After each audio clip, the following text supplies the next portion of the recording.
శ్రీమాత్రే నమ. జై గురు దత్తాత్రేయ నమ. ఈ వీడియోలో మనం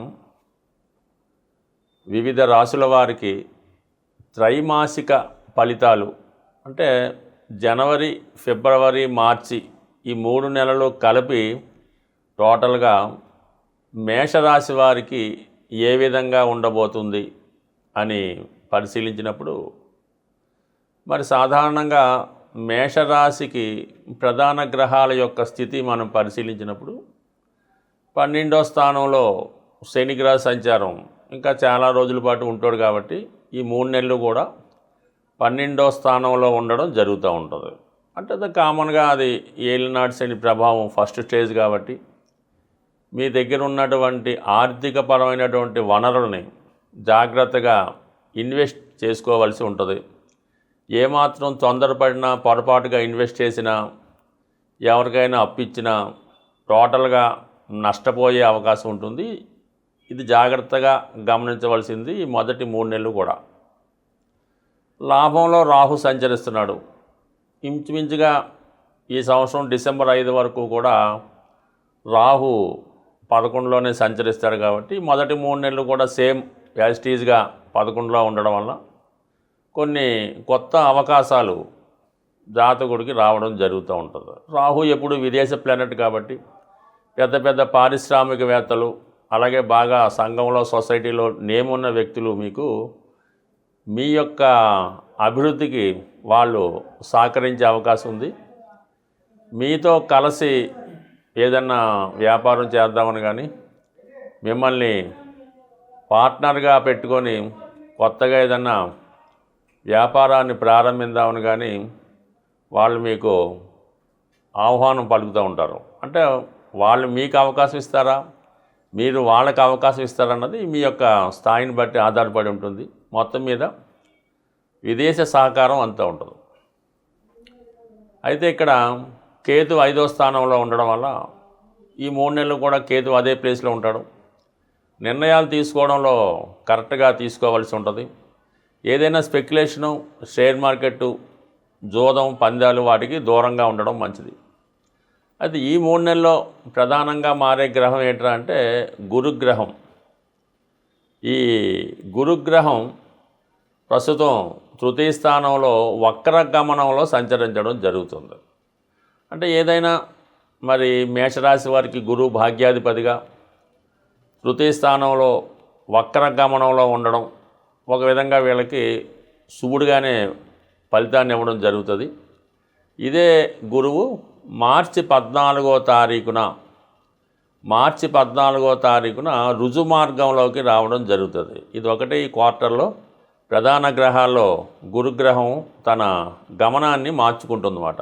ఇది ఒక విధంగా చెప్పాలంటే జాతకుడికి ఏదైనా ఒక పని గురువు సంబంధించినటువంటి సంతాన విషయం కానీ, ఆర్థిక విషయాలు కానీ, ఆరోగ్య విషయం కానీ ఏదైనా ఒక పని కాన్ఫిడెన్స్గా తప్పకుండా జరుగుతుంది అని చెప్పడానికి గురువు రుజుమార్గంలోకి వచ్చినప్పుడు కంపల్సరీగా మీరు కూడా 2 రకాలుగా మాట్లాడకుండా, 2 రకాల ఆలోచనలు చేయకుండా యథార్థంగా ఏదైతే చేయగలం లేదంటే మా వల్ల కాదు అన్న విషయాన్ని మీరు కరాఖండిగా చెప్పడానికి ఈ మార్చి 14 నుంచి గురువు మీకు డైరెక్ట్ పొజిషన్లో రావడంతో ఆటోమేటిక్గా మీరు కొన్ని కొత్త నిర్ణయాలు తీసుకోవడానికి కారణం ఉంటుంది. అంటే గతంలో పోల్చుకుంటే ప్రతిదీ కన్ఫ్యూజ్గా చేద్దామా వద్దా, వెళ్దామా వద్దా అన్న దిశోభా దూరంలో ఉండడం జరుగుతూ ఉంటుంది.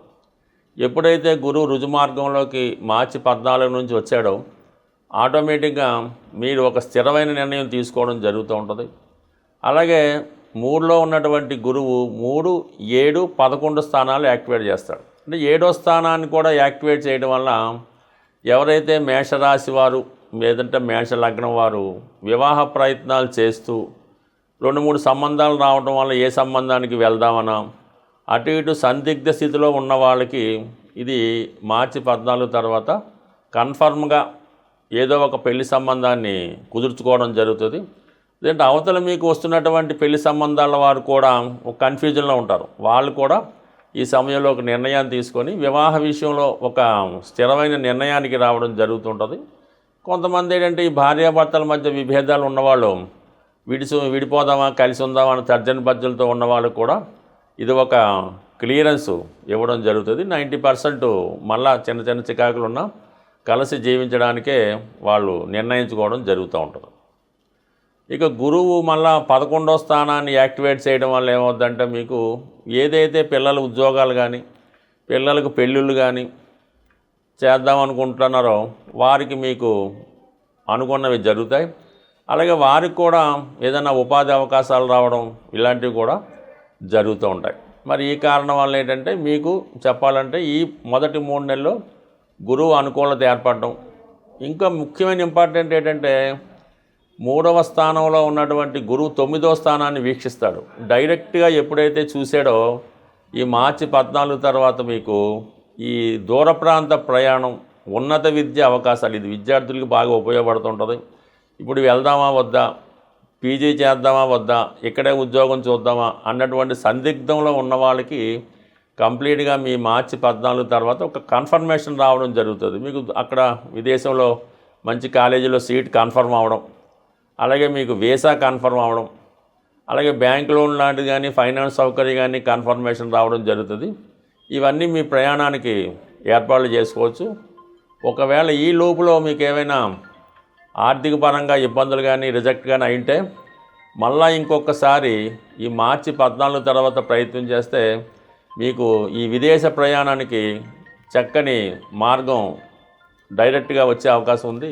ఏదైనా మీ జన్మ జాతకంలో ఉన్నటువంటి గ్రహాలు గోచారరీత్యా ఇబ్బంది పెడుతున్నటువంటి గ్రహాలు ఏవైనా మీకు అనుకూలంగా మారాలి అంటే, ఆ గ్రహాలు మీకు మంచి ఫలితాలు ఇవ్వాలి అంటే మీరు నివసిస్తున్నటువంటి గృహంలో వాస్తు కూడా పర్ఫెక్ట్గా ఉండవలసి ఉంటుంది.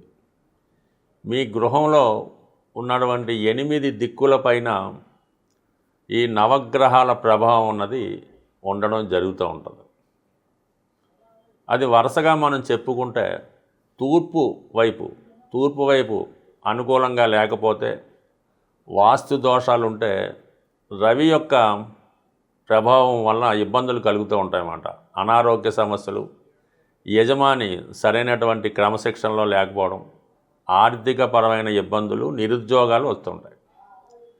దాని తర్వాత ఆగ్నేయ దిక్కులో ఇబ్బంది వల్ల అక్కడైనా నూతులు, గోతులు, టాయిలెట్లు వగైరా ఉంటాయి.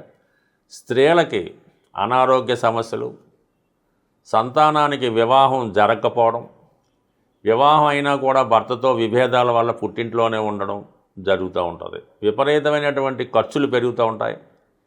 ఆ కుటుంబంలో పిల్లలు పెద్దవాళ్ళని ఎదిరిస్తూ ఉంటారు. ఇక దక్షిణ వైపు ప్రభావం ఉంటే కోర్టు సమస్యలు, బయట వారితో తగువులు, నిరుద్యోగ సమస్యలు, శుభకార్యాలు వాయిదా పడడం జరుగుతూ ఉంటుంది. అంటే దక్షిణ దిక్కు కుజుడు అధిపతి, కుజుడు బలహీనంగా అవుతాడనమాట. దక్షిణం పాడైతే కుజుడు ఇలా వ్యతిరేక ప్రభావం ఇవ్వడం వల్ల ఇంట్లో ఒకరికొకరు పడకపోవడం, ఆస్తి తాగాదాలు జరుగుతూ ఉంటాయి. ఇక నైరుతి అన్నది ఇంపార్టెంటు. నైరుతి ప్రభావం రాహు మీద చూపిస్తుంటుంది. నైరుతిలో గొయ్యలున్నా, సరిగ్గా పర్ఫెక్ట్గా లేకపోయినా, టాయిలెట్లున్నా యజమానికి మూర్ఖత్వం ఎక్కువగా ఉంటుంది. ఎవడి మాట వినడం, మోకాళ్ళ నొప్పులతో బాధపడుతూ ఉంటాడు. ఆర్థిక సమస్యల వల్ల ఆ పిల్లల్ని కంట్రోల్ చేయలేకపోతుంటాడు. ఇంట్లో ఆడపిల్లలకు కానీ మగపిల్లలకు కానీ ధనం లేకపోవడం వల్ల వివాహం వాయిదా పడుతుంటుంది. ఏదో ఒక వ్యసనానికి ఆ యజమాని బలహీనపడుతుంటాడు. ఇక పడమర దిక్కు ప్రభావం, పడమర దిక్కు సరిగ్గా లేకపోతే శని విజృంభిస్తూ ఉంటాడు. అంటే ఆ ఇంట్లో అందరికీ అనారోగ్యాలు, పని లేకుండా ఇంట్లోనే కూర్చోవడం, వ్యసనాలు కలుగుతూ ఉంటాయి. మనీ సేవింగ్స్ అన్నది ఉండదన్నమాట. వచ్చింటే ఖర్చు అయిపోతుంది. ఇక వాయువు దిక్కు ప్రభావం వల్ల చంద్రుడు ఎఫెక్ట్ అవుతూ ఉంటాడు. లవ్ అఫైర్సు, అక్రమ సంబంధాలు, జోదం, బెట్టింగ్లో ధనం పోగొట్టుకోవడం జరుగుతూ ఉంటుంది. ఇక ఉత్తరం అనుకూలంగా లేకపోతే బుధగ్రహం ఇబ్బంది పడతాడు అనమాట. నిరుద్యోగ సమస్యలు, వ్యాపారంలో నష్టం, అలాగే చదువు సరిగ్గా రాకపోవడం, సబ్జెక్టులు ఉండిపోవడం, పిల్లల మాట వినకపోవడం, సరిగ్గా వాళ్ళు చదవలేకపోవడం, చదువుకున్న పాస్ అవ్వకపోవడం, ఇటువంటి ఇబ్బందులు కలుగుతూ ఉంటాయి.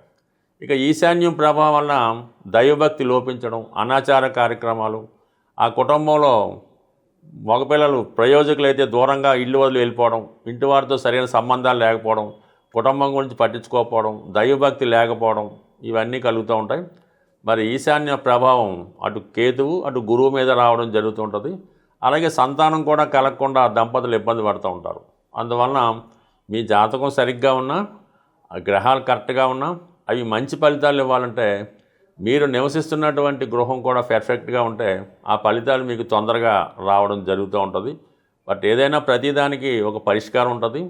సరిగ్గా జాతకాన్ని పరిశీలించి గృహాన్ని కూడా పరిశీలించి పర్ఫెక్ట్గా దాన్ని సరి చేసుకుంటే ప్రతి సమస్య తొందరగానే ఇంచుమించుగా ఒక 2 నెలలు 3 నెలల్లోనే పరిష్కారం అవడం జరుగుతూ ఉంటుంది. స్వస్తి.